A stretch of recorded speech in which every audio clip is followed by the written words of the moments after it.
Bienvenue sur Africa 24 dans la nouvelle édition du QG Weekend. Voici les titres de l'actualité. En Afrique du Sud, le Congrès national africain remporte les législatives avec 57% des suffrages, un score en baisse de près de 5 points par rapport à 2014. Au Soudan du Sud, une délégation de haut niveau des Nations Unies a rencontré le président Salva Kiir pour le suivi de l'accord de paix. Elle a exhorté le chef de l'État à poursuivre les efforts pour sa mise en œuvre effective. Et puis au Tchad, un plasticien fait de l'art à partir d'objets de récupération. Il s'inspire du quotidien des Africains pour éveiller les consciences. Des œuvres exposées jusqu'au 24 mai à l'Institut français de N'Djamena. Mais d'abord, au Bénin, le domicile de l'ancien président Boni Yayi, à nouveau encerclé par la police. Des voitures de police et des barricades ont été aperçues dans la rue où se trouve sa résidence ce dimanche. Les motifs de leur présence n'ont pas été révélés. Les proches de Boni Yayi craignent pour sa sécurité depuis le 1er mai dernier. Des heurts avaient en effet éclaté entre manifestants et forces de l'ordre autour du domicile. Après l'annonce des résultats des législatives, les élections dans l'opposition étaient exclues. En Afrique du Sud, le Congrès national africain a remporté les élections législatives du 8 mai. L'ANC obtient un peu plus de 57% des suffrages, un score qui lui assure une majorité absolue au Parlement, mais toutefois décevant pour le parti au pouvoir depuis 25 ans. Un sujet de la rédaction. Le parti au pouvoir, le Congrès national africain, remporte les élections législatives et provinciales du 8 mai avec 57,5% des suffrages, selon la commission électorale sud-africaine. L'ANC conserve ainsi la majorité au Parlement, une victoire nette mais décevante pour la formation. En effet, c'est la première fois depuis la fin de l'apartheid que le parti au pouvoir passe sous les 60% des suffrages. Afin de regagner le soutien de la population, le président Cyril Ramaphosa a promis notamment d'améliorer les services publics, de créer des emplois et d'accélérer les réformes agraires. Je veux juste que nous travaillons et appliquons nos politiques et faisons ce qui est juste pour notre peuple.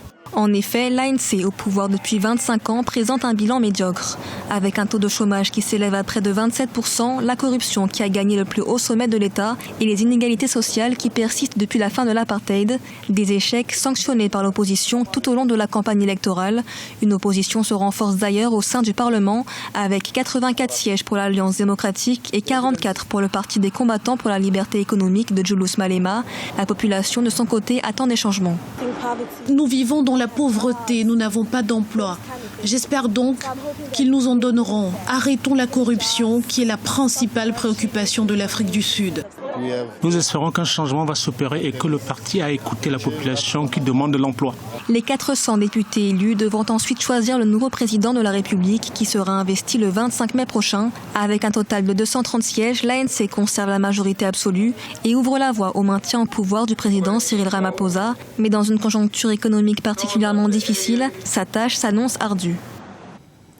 En Angola, le parti au pouvoir, le Mouvement populaire de libération de l'Angola, réclame la suspension du Parlement de Welwitschia dos Santos, fille de l'ancien président José Eduardo dos Santos. En cause de son absence prolongée au Parlement, elle aurait reçu une autorisation d'absence de 90 jours, mais serait toujours hors du pays. Victoria Sedji.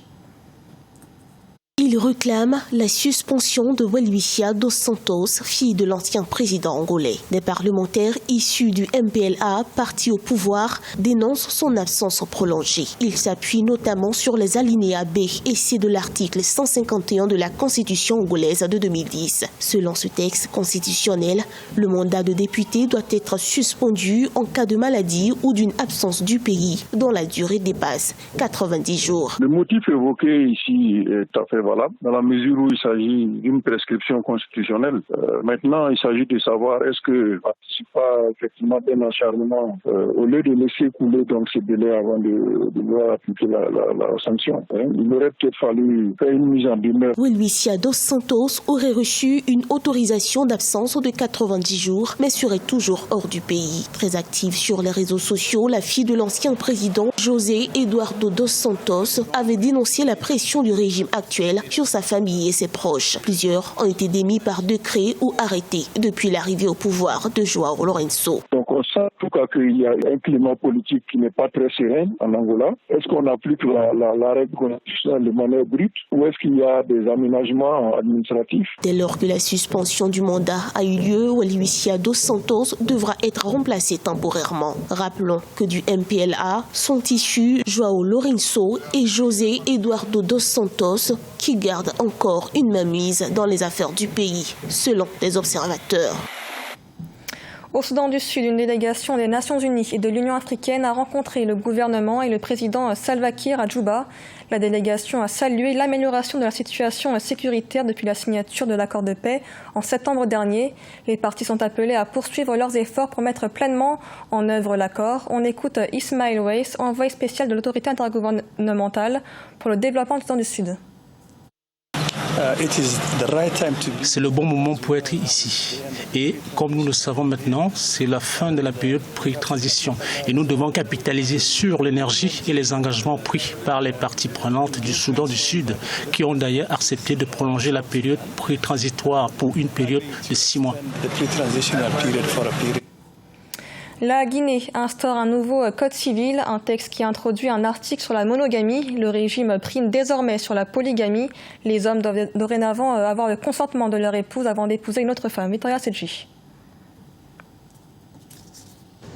C'est un changement qui vient de s'opérer en faveur des femmes guinéennes. La monogamie primerait sur la polygamie et tout homme devrait avoir l'avis de la première épouse avant d'en prendre une deuxième. La loi a été adoptée jeudi 9 mai par la majorité des députés. Faute par l'homme de souscrire à l'une des options de la polygamie, le mariage est placé de manière irrévocable sous le régime de la monogamie, sauf dispense accordée dans les conditions prévues à l'article 282 du présent Code. L'article 282 autorise uniquement le président du tribunal compétent en cas de requête à valider le changement du régime de monogamie à polygamie. Cette prérogative n'est valable que pour des raisons graves constatées médicalement.